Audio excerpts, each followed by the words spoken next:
दोस्तों, इस जून महीने में सब्जियां तो काफ़ी किसान भाई लगाते हैं, लेकिन उनसे अच्छा प्रॉफिट कुछ चुनिंदा किसान भाई निकाल पाते हैं। काफ़ी किसान भाई हैं जो सब्जियां तो लगाते हैं लेकिन कोई ज़्यादा अच्छी कमाई नहीं कर पाते हैं। और इसका जो मेन कारण होता है ना, वो ये होता है कि वो सही समय पर सही सब्जी फसल का चुनाव नहीं करते हैं।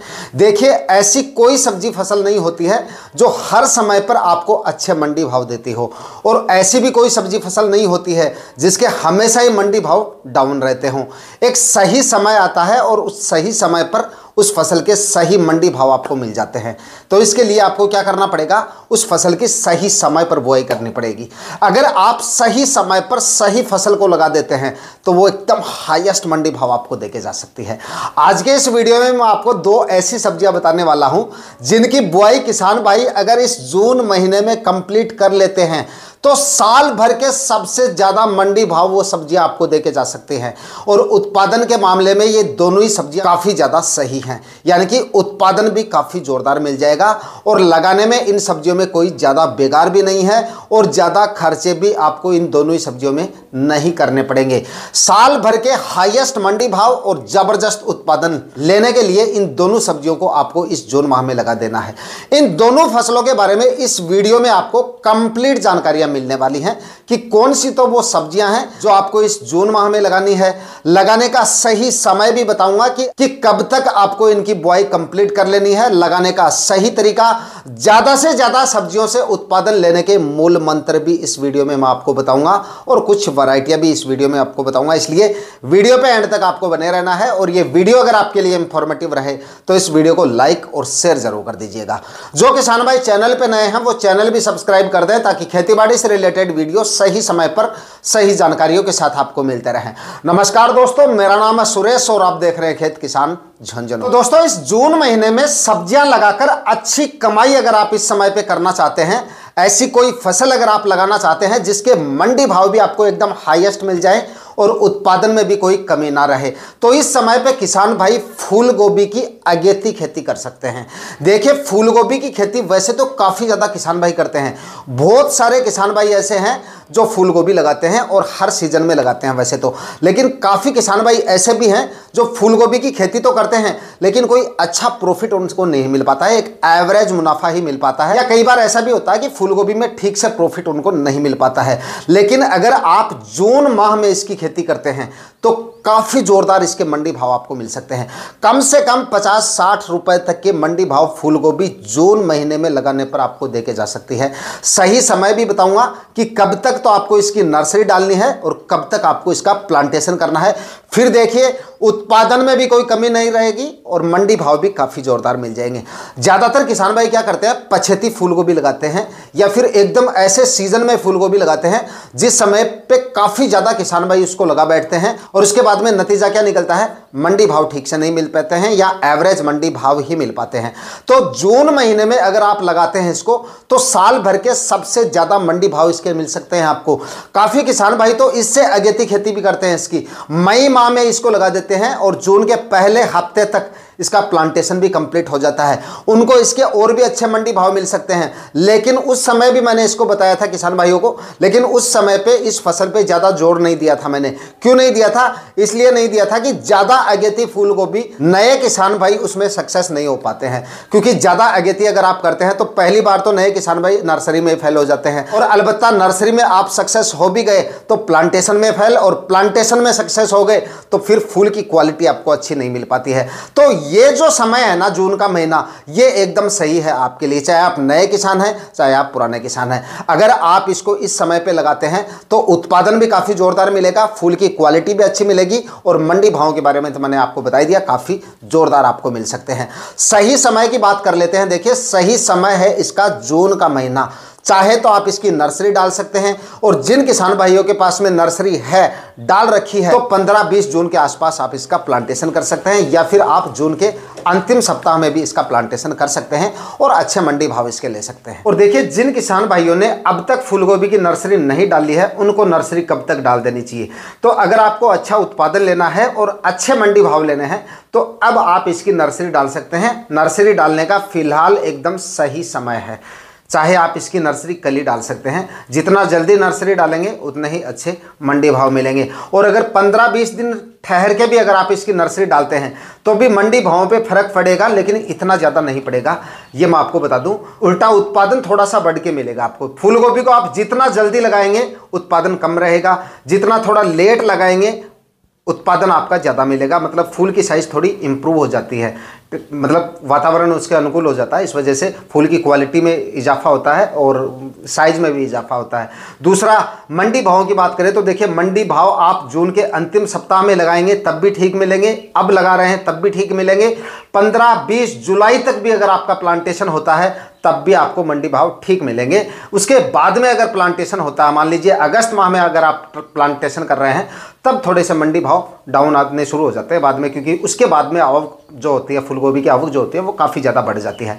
तो समय मैंने आपको बता दिया। अब काफ़ी किसान भाई कमेंट करते हैं कि भाई वैरायटियां कौन सी लेनी चाहिए। तो देखिए, अब आप अगर 5-6 दिन में नर्सरी डाल रहे हैं तो सिजेंटा के CFL 15-22 जो वैरायटी आती है उसका आप सिलेक्शन कर सकते हैं। और उसके बाद में डाल रहे हैं तो सिजेंटा की 60-99 ले सकते हैं, या फिर एडवांटा की सुपर सिग्रा आती है उसको आप ले सकते हैं। एक सिजेंटा की मानसून क्वीन भी आती है, उसका भी आप सिलेक्शन कर सकते हैं। तो ये वैरायटियां हैं जिनका आप इस समय पे सिलेक्शन कर सकते हैं। बाकी आप अपने एरिया में देख लीजिएगा, आपके एरिया में कौन सी वैरायटियां चलती हैं उनका भी सिलेक्शन कर सकते हैं। बाकी आप में कोई अनुभवी किसान इससे बेस्ट वैरायटियां इस्तेमाल करते हैं तो कमेंट सेक्शन में बता दीजिए, ताकि और किसान भाइयों को भी इसका पता चल सके। उसके बाद में देखिए, एक समस्या और आती है किसान भाइयों के सामने फूलगोभी की। आज समस्याओं के बारे में बात करेंगे, क्योंकि इनकी वजह से आपका उत्पादन जो है वो काफ़ी ज़्यादा प्रभावित हो सकता है। और ये सारी चीज़ें बुआई के समय ही आपको कर लेनी चाहिए। काफ़ी किसान भाई फूलगोभी लगाने के बाद में कमेंट करते हैं, सर हमारी फूलगोभी में हमने ये डाल दिया वो डाल दिया, ग्रोथ नहीं हो रही है। उसके बाद में कमेंट करते हैं कि फूल की साइज़ नहीं बन रही है। उसके बाद में कुछ किसान भाई कमेंट करते हैं कि फूल की क्वालिटी अच्छी नहीं मिल रही है। देखिए, इन सब चीज़ों का मेन जो कारण होता है वो होता है सड़ी हुई गोबर की खाद। फूलगोभी एक ऐसी फसल है जिसमें आप रासायनिक खाद उर्वरक चाहे कितनी मात्रा में डाल दीजिए। देखिए, रासायनिक खाद उर्वरक भी एक उचित मात्रा में आपको डाल देने हैं। कैल्शियम वगैरह भी आपको डालना पड़ता है, बोरॉन वगैरह भी देना पड़ता है अगर आपको फूल की क्वालिटी अच्छी लेनी है। लेकिन गोबर की खाद का एक अलग ही महत्व होता है आपकी फूलगोभी की फसल में। फूलगोभी की फसल में अगर आपने गोबर की खाद नहीं डाली है तो आप ये मानिए कि फूल की क्वालिटी आपको अच्छी नहीं मिलेगी, फूल की साइज भी अच्छी नहीं मिलेगी, और आपकी फूलगोभी ग्रोथ भी ठीक से नहीं करेगी। और फूलगोभी एक ऐसी फसल है, उसकी ग्रोथ कमज़ोर रहेगी तो फूल की क्वालिटी भी कमज़ोर ही मिलेगी आपको, फूल की साइज भी आपको छोटी मिलेगी। तो फूलगोभी से अच्छा उत्पादन लेने के लिए आपको समझ में आ गया होगा कि गोबर की सड़ी हुई खाद आपको अच्छी मात्रा में डालनी है। कम से कम 6 ट्राली 1 एकड़ में आपको डाल देनी है। और इससे ज़्यादा आपके पास गोबर की खाद है, मतलब जितनी अच्छी मात्रा में आप गोबर की खाद डालेंगे उतने ही अच्छे रिजल्ट आपको मिलेंगे। सबसे बड़ा मूल मंत्र यही है, फूलगोभी की फसल से अच्छा उत्पादन लेना है तो सड़ी हुई गोबर की खाद आपको डालनी है। कच्चा गोबर भूल के भी नहीं डालना है। तो 5, 6, 7 ट्राली आप सड़ी हुई गोबर की खाद डालें। उसके बाद में डीएपी खाद भी आप डालें। डीएपी खाद आप डाल सकते हैं 50 से 60 kg। टीएसपी डाल सकते हैं उसकी जगह। उसके बाद में म्यूरेट ऑफ पोटाश की बात करें तो करीब 30-35 kg आप म्यूरेट ऑफ पोटाश ले लीजिए। बुआई के समय 25 या 30 kg के आसपास यूरिया खाद ले लीजिए। बाद में जाके काफ़ी किसान में करते हैं हम ग्रोथ के लिए यूरिया डाल रहे हैं, वो डाल रहे हैं, पहले ही डाल दीजिए। गोबर की खाद डाल देंगे, ये खाद उर्वरक आप डाल देंगे तो बाद में ऊपर से आपको कोई ज़्यादा और कोई फर्टिलाइज़र आपको डालने की ज़रूरत नहीं पड़ेगी। हालांकि कैल्शियम बोरॉन वगैरह डालने हैं, लेकिन ये नाइट्रोजन खादों का अगर आप बाद में जाके कम इस्तेमाल करते हैं तो आपके फूल की क्वालिटी आपको काफ़ी अच्छी मिलती है। तो ये सब आपको डाल देने हैं। ज़मीन को अच्छे से तैयार कर लीजिएगा। ज़मीन आपकी ऐसी नहीं होनी चाहिए जिसमें जल भराव जैसी समस्याएं हो। बारिश के समय पे जल निकासी की उचित व्यवस्थाएं होनी चाहिए। 3-4 बार ज़मीन का कल्टीवेशन कर लीजिएगा। बाकी देखिए, फूलगोभी की फसल में इतने ज़्यादा खर्चे नहीं होते हैं। इसमें आपके ज़मीन की तैयारियों के खर्चे और आपके बीज के खर्चे होंगे। इसके अलावा और कोई खर्चे इसमें नहीं होते हैं, क्योंकि इसमें प्लास्टिक मल्च वगैरह आपको नहीं लगानी पड़ती है। लगाने का तरीका देखिए, किसी भी तरीके से आप इसको लगा सकते हैं। नालियाँ बना के भी कर सकते हैं, बेड बना के भी कर सकते हैं, फवारा इरिगेशन से भी कर सकते हैं, और चौथा आप इसको क्यारियाँ बना के भी कर सकते हैं। जो भी आपके पास में सिंचाई के संसाधन है उसी विधि से इसको लगा सकते हैं। हर विधि से अच्छा उत्पादन मिल सकता है आपको। मैं आपको बिल्कुल नहीं कहूँगा कि आप इस तरीके से लगाएंगे तो ज़्यादा उत्पादन मिलेगा। आप ये खाद उर्वरक डाल दीजिए और उसके बाद में किसी भी तरीके से लगा लीजिए, अच्छा उत्पादन आपको फूलगोभी की फसल से मिलेगा। दोस्तों, इस समय पर लगाई गई फूलगोभी के उत्पादन की बात करें ना, क्योंकि ये प्रॉफिट को समझते हैं कि कितना क्या प्रॉफिट इससे निकल जाता है। तो देखिए, 1 एकड़ में अगर आप फूलगोभी की खेती करते हैं तो आप लमसम आप ये मानिए कि करीब 150 से लेकर 200 क्विंटल तक आपको उत्पादन मिल सकता है। 150 से लेकर 200 क्विंटल तक उत्पादन इसलिए मिल सकता है क्योंकि इसमें नंबर्स ऑफ प्लांट काफ़ी ज़्यादा होते हैं। हालांकि इस समय पे लगाई गई फूल गोभी के फूल का वजन थोड़ा कम होता है। लगभग हम 500 से लेकर 800 ग्राम फूल का वजन लेके चलें तो 1 एकड़ में लगभग आप ये मानिए कि 16, 17, 18 हज़ार तक प्लांट इसके लग जाते हैं 1 एकड़ में, क्योंकि इसमें डिस्टेंस कोई ज़्यादा नहीं रखना पड़ता आपको। अगर आप बेड बना के भी इसकी खेती कर रहे हैं तो बेड का डिस्टेंस, बेड से बेड का डिस्टेंस आपको ज़्यादा नहीं रखना है, 2.5-3 फीट का रखें।